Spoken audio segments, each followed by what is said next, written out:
Welcome back to the Little Squirt the Fire Engine channel.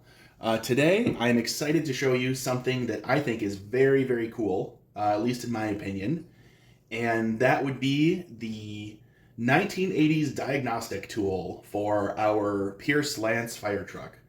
So if you recall in earlier videos, we were using the blinking lights on the dashboard to troubleshoot some problems with the throttle position sensor. We have to, although we can read the codes on the dashboard, we can't clear them. So I started looking around for ways to clear the codes, and I came upon this unit for sale. And it was being sold by a bus mechanic in Pennsylvania who was retiring and had no longer had any use for it. So what I want to do today is just give you a tour, an unboxing, if you will, of this tool, and then we'll go out and run it on the fire truck. So first of all, everything about this just screams like early technology, early scan technology, and I love the whole thing. Starting with the case. I mean, it's got a case. The case is strong plastic. It's heavy. It's in good shape. And so when you open it up, you can see there's a number of different things in here. So the main attraction here is the scanner. And this is a Pro-Link 9000. It was manufactured, it has a Detroit Diesel logo on it, but I think that's just branding. It was actually manufactured by a company called MPSI, Microprocessor Systems Incorporated. And I was doing a little research to try and figure out like what a comparable tool in 2023 would cost. And while I was doing my research, I actually found out that in 2014, Snap-on bought MPSI, and they still use the Pro-Link name, which I thought was really cool. It really, a bridge to history. So if you were to buy the modern days equivalent of this tool, it would be a Snap-on Pro-Link heavy diagnostics tool, and the MSRP without any accessories is $4,700. So I would imagine that back in the day, this was a very expensive tool. Probably somewhere in the range of several, at least $1,000 in 1980s money. I'm sure it was quite expensive. But like I said, this is the main module here. You have your controls on the front. These are nice, kind of rubberized buttons. There is a red button here on the side. My understanding is that red button is only used if you're performing a cylinder cutout test. I haven't exactly figured out how it works yet, but that's the only thing that the red button is used for. In terms of connectivity, we have this, I can't count the number of pins. It looks like a 15 pin probably, kind of serial port on the top, and this is the main interface. This is used to plug into the different harnesses and printers and things like that. And then on the side there is a, I don't know what the official RJ11 or something. It looks like an old telephone port from a corded telephone. I haven't figured out what this is for yet. So this is the main item. The interesting thing, and I take it was unique for these at the time, was that you could buy the one scan tool and then use it across multiple different trucks. And that was apparently something new, hot, and exciting for the mid-80s. So the way you do that is by attaching and detaching these cartridges that snap onto the back. So the early cartridges, look like this. You can see it's got a label here. It says what it's for. This is DDEC 1 and DDEC 2. And you can see here it interfaces with this kind of, again, I don't know the name for this, I'm sorry. I probably should, since this is what I do for a living, but this kind of flat connector here is where it interfaces with this module. So the early ones use these big boxy cartridges. The later ones, they switched over to this thing here. And what this is a cartridge that goes on the back, but instead of having its own data in it, it has a PCM-CIA card. So for those of you that don't remember what a PCM-CIA card is, it's a really, really early predecessor to like an SD card. I don't know how much it holds, but the point being, these are a lot cheaper for the company to make since they were a standard off-the-shelf product in the mid-90s. A lot cheaper than making these big, cartridges. So later on, they just switched here. You can see the date's 1995. They just switched over to this PCM-CIA format. And this particular scanner came with this one here. This is Detroit Diesel applications. Come to find out, it's only DDEC 3 and 4, which is cool. So DDEC 1 and 2 are on the big cartridge. So I've got DDEC 1 through 4. And then it also came with a Navistar PC card. I don't really know anything about Navistar Diagnostics, but I could probably figure it out now if I needed to. But anyways, I thought that was pretty cool. The other items in here are the harnesses. So you would put these different connectors on the end based on what truck you were plugging into. This is the Detroit diesel. It's a 12-pin connector. But then it also came with this 6-pin connector, and I can't remember what this one is called. I'm sure someone could tell me in the comments. It's kind of got a funny name. I don't remember what it is, but oh, here it is. It's printed on the side. It's a Deutsch or a Deutsch. Trying not to get in trouble here for saying this the wrong way. Deutsch connector. Let's see if I can get that to focus. And you know, if you're watching this and you're a truck mechanic, you're going, "This guy's an idiot. He doesn't know what he's talking about." You're right. I'm not a truck mechanic, but I'm learning. So this connector here is for other applications where the diagnostic port is 6 pins.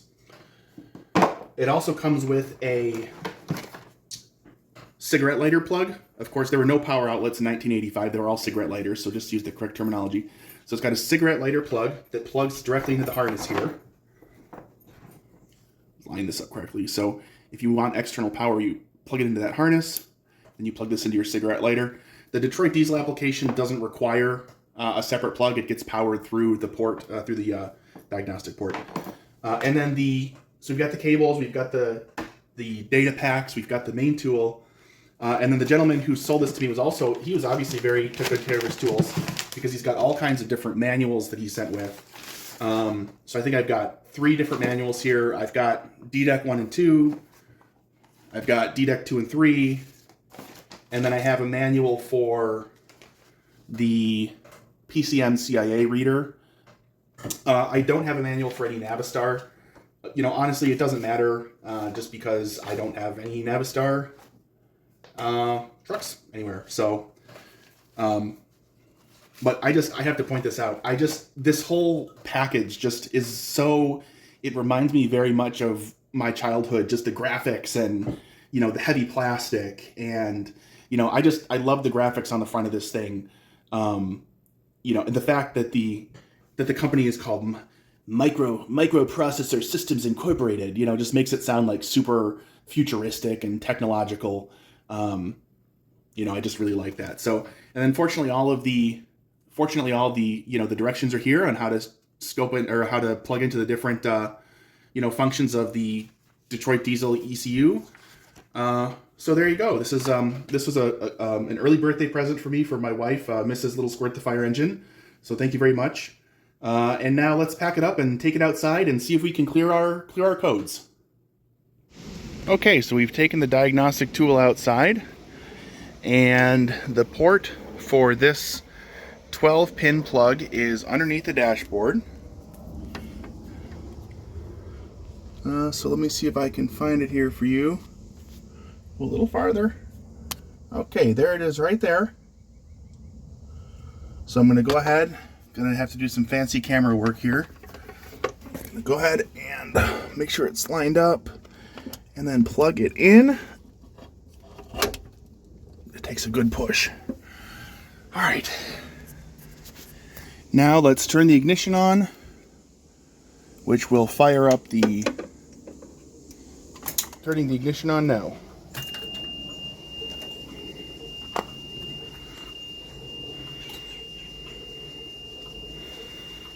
So again, I'm going to actually close the door to spare us from this obnoxious ignition buzzer.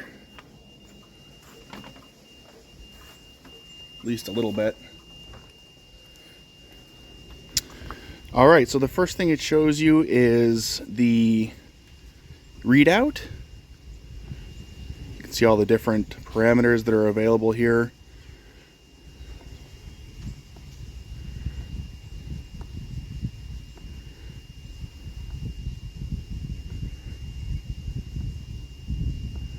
So on and so forth. Historic active codes, no. Historic codes, yes. So let's go into those codes now. Press function, engine, diagnostic codes, active codes. We know there are none, so I'm going to go down to historic codes. Throttle, position, voltage high. Yep. first set over 1,000 hours ago. So this apparently has been an ongoing issue with this truck. I've only driven it for about maybe 100, maybe 150 hours, and so this happened a long time ago. Turbo boost pressure voltage low. Well, again, that was set a long time ago. Battery voltage low, voltage high. Again, these are all set about 1,000 hours ago. Low coolant. Yeah, okay, so what we're going to do, we're going to go back and we're going to clear these codes since they were all set a long time ago. Whoops, let's see here. Diagnostic codes. Code option. Clear codes. Enter. Are you sure you want to clear the codes? Yes. Okay. Let's go check again and see if there's any more codes. No active codes. I don't remember how to go back. The back button doesn't go back. How about that? I guess we'll just have to start back at the beginning. Historic codes. None. Okay. So we cleared it. So we have now, knock on wood, successfully resolved the check engine light. And of course it'll be good to take it out for a long drive later just to make sure no other codes come up. If anything else comes up, I'll film another video showing what it is. But for now, we're in good shape.